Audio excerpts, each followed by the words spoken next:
Aslama marhaba bikum, je vous propose aujourd'hui une correction de l'exercice 4 du devoir de synthèse numéro 2 pour la classe 4e année informatique 2. Je vous rappelle l'énoncé de l'exercice. Donc pour charger son téléphone portable, un client Ooredoo compose le code suivant de recharge. Un code ID valide s'il vérifie ses contraintes. Il est composé de 13 chiffres. Le nombre composé de 3 premiers chiffres est un nombre premier. Le nombre composé de 5 chiffres suivants, si on le transforme en binaire, on doit contenir plus que 8 zéros.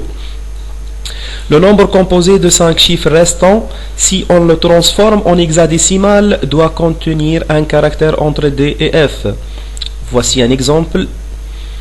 Le code saisi est une chaîne supposée composée uniquement des chiffres. Donc on n'a pas besoin de vérifier si notre code est composé de chiffres ou non. Les codes de recharge non encore utilisés sont déjà stockés dans un fichier texte code.txt situé sous la racine ces deux points. Donc on n'a pas besoin de remplir notre fichier texte. Lors de l'opération de recharge, si le code saisi est valide et n'est pas utilisé, c'est-à-dire se trouve dans le fichier code texte, on va afficher le message recharge réussite. Et on doit supprimer, c'est-à-dire supprimer la ligne contenant le code saisi du fichier code.txt. Sinon, on va afficher l'un des deux messages suivants. Donc, code non valide, s'il ne vérifie pas les contraintes déjà mentionnées, ou code déjà utilisé s'il ne figure pas dans le fichier texte.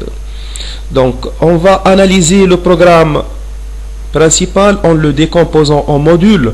Donc, on peut décomposer ce problème en deux modules, une procédure saisir permettant de saisir notre code et une procédure affiche permettant d'afficher l'un des trois messages. Comme vous voyez le TDOG. Donc, on passe à l'algorithme de la procédure saisir. Donc, on va saisir un code sous forme d'une chaîne de caractères. Donc répéter, écrire, entrer un code de recharge, lire CH jusqu'à long CH égale à 13. C'est la première contrainte.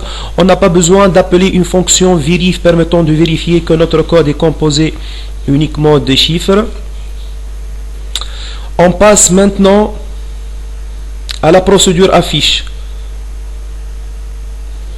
Donc dans la procédure affiche, on va vérifier si notre code est valide.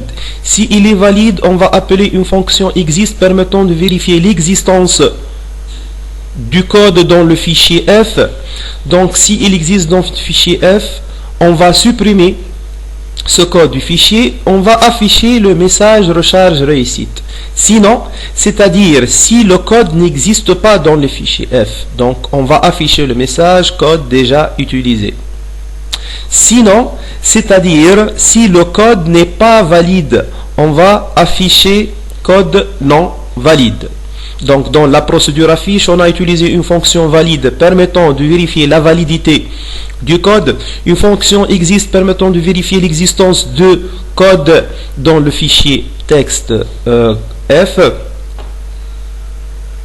et une procédure supprimée permettant de supprimer le code du fichier texte s'il existe dans le fichier texte.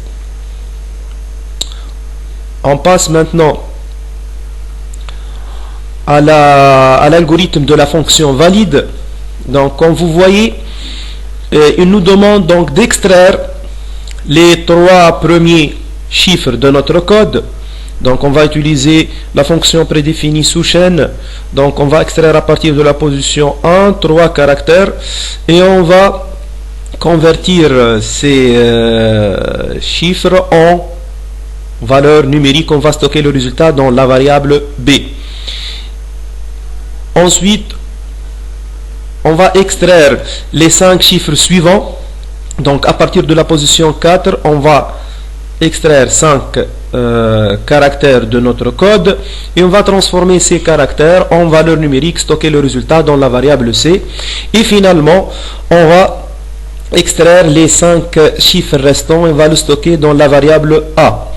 Donc après l'extraction des trois valeurs, donc on va appeler une fonction conversion permettant de convertir les 5 chiffres déjà stocké dans la variable C en base 2. Puis on va calculer le nombre de zéros dans cette conversion. C'est-à-dire on va compter le nombre de zéros dans la variable pH. Ensuite, on va stocker dans la variable OK1 le résultat booléen permettant de vérifier si les 5 derniers chiffres, après leur conversion en base hexadécimale, contenant l'un de caractères D, E ou F. Donc OK va retourner vrai si on trouve dans la conversion des 5 derniers chiffres de notre code l'existence de l'un des caractères suivants D, E et F. Puis on va vérifier si les 3 premiers chiffres sont premiers. On appelle une fonction premier permettant de vérifier est-ce que ce nombre est premier ou non. Et si le nombre de 0 est supérieur à 8 et si la valeur OK1 contient vrai, donc on va affecter le résultat de la variable OK2 à la fonction valide. Et voilà le TDOL de la fonction valide. On passe ensuite à l'algorithme de la fonction premier. Donc voilà une alternative ou bien une solution de la fonction premier. Donc vous savez qu'on a plusieurs méthodes pour vérifier si un entier est premier ou non.